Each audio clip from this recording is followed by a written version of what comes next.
High guys, welcome back my YouTube channel Payel Koel blogs. অনেক দিন পর আবার একটা ভিডিও বা ব্লগ তোমাদের সবার সাথে শেয়ার। কিছুদিন আগে আমরা সাউথ সিটি গিয়েছিলাম সবাই মিলে বলতে আমি, আমার বনু কোয়েল আর পূজা। আর পারপাসটা ছিল যে আমার বৌদি, বৌদি না আমি আমরা সবাই দিদিই মনে করি বৌদিকে, যদিও ওই বৌদির জন্মদিন বার্থডে উপলক্ষে আমাদের খাওয়াতে নিয়ে গেছিলো। আর আমার ভাইজিও ছিল সামনে, দেখতে পাচ্ছ। আর দাদা বৌদি খাবার অর্ডার করতে গিয়েছিল, তাই জন্য ওদেরকে দেখাতে পারলাম না।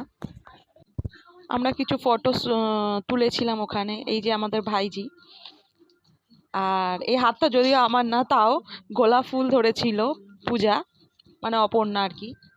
তারপর আমাদের এই খাওয়া দাওয়া অর্ডার করে নিয়ে এসেছিলো দাদা বৌদি। এই যে আমার পাশে যিনি বসে আছেন উনি আমাদের বৌদি হন, দেখতেই পাচ্ছ তোমরা সবাই। আর এই খাবারটাও ছিল, অনেকজন ছিলাম যেহেতু, মিলে খাওয়া হয়েছিল।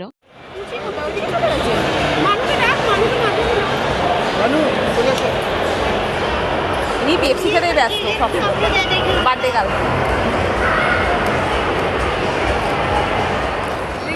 দেখো হাই করো। High high.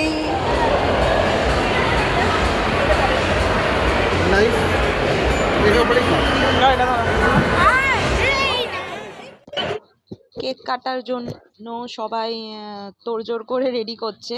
আর সব থেকে বেশি এক্সাইটেড মনে একজনই ছিল, সেটা হচ্ছে আমার ভাইজি টুসু। মানে সুযোগ পেলেই শুধু কেকে হাত দেবার চেষ্টা করছিল। আবার আপনারা দেখতেই পাবেন যে কেক তুলে প্রায় খেতে আগে থেকেই, কেক কাটার আগেই খাবে বলেই দেখুন হাত দিয়ে তুলে কেকটা খাবে বলে কি করছে ক্রিমটা। আর ওর মা আর ওর বাবা বারবার ওকে আটকাচ্ছিল। টুসু তো এক্সাইটেড, দেখতেই পাচ্ছেন যে দিদিকে মানে বৌদিকে কেক কাটতে দেবে না, প্রায় নিজেই হলেই কেকটা পুরো নিজেই কেটে দেয়, কেটে নিয়ে সবাইকে ডিস্ট্রিবিউট করে দেয়। ওর মা জোর করে ওর হাতটা ধরে চেপে কেকটা লাস্ট পর্যন্ত কাটছে। আর মোমবাতি বা ক্যান্ডেল জ্বালানোর ওখানে ছিল না, তার জন্য দাদা বললো ওটা স্কিপই কর, এখানে জ্বালাতে হবে না। বাইরে কেক যদি আদারওয়াইজ কোথাও কাটা হতো তাহলে অত ওটা। এরপর আমরা ওয়েট না করে গেম পার্লারের দিকে এগিয়ে গেলাম। টুসু খুব এক্সাইটেড ছিল, দাদা টুসুকে নিয়ে গিয়ে গেছিলো। তার দাদার আগে আগে টুসু চলে যাচ্ছিল প্রায়। তারপর ঢুকতেই দেখলাম পাশে বল খেলার ব্যবস্থা আছে, যেগুলো গড়িয়ে গড়িয়ে খেলে। আর বটল টাইপের কুচ থাকে, ওগুলো কি বলে আমি নাম জানি না, ওইগুলোকে ফেলে ওরকম, যেরকম আমরা মুভিতে দেখি আর কি। আর তারপর আশেপাশে যতটা চেষ্টা করব দেখানোর কী কী গেম আছে, কিরম করে খেলছিল। আর কোয়েল এগিয়ে গেছিলো, তারপর পিছন থেকে আমি জানতাম না ও কখন একটা ভিডিও তুলে নিয়েছিল আমার। আর আমিও দেখে একটুখানি মানে ইতস্তত করছিলাম। এর আগেও আমি গেম পার্লারে এসেছি, কিন্তু বেশি আসা হয়নি। এর আগে আমি একবারই গিয়েছিলাম, তখন দাদার বিয়ে হয়নি, বৌদির সাথে আমি একাই গিয়েছিলাম, এতজন মিলে তো আর যাওয়া হয়নি।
তো গাইস, এটা ছিল আমাদের মিনি ব্লগ। তো থ্যাংক ইউ ফর ওয়াচিং। আর আমাদের সাথে এমনি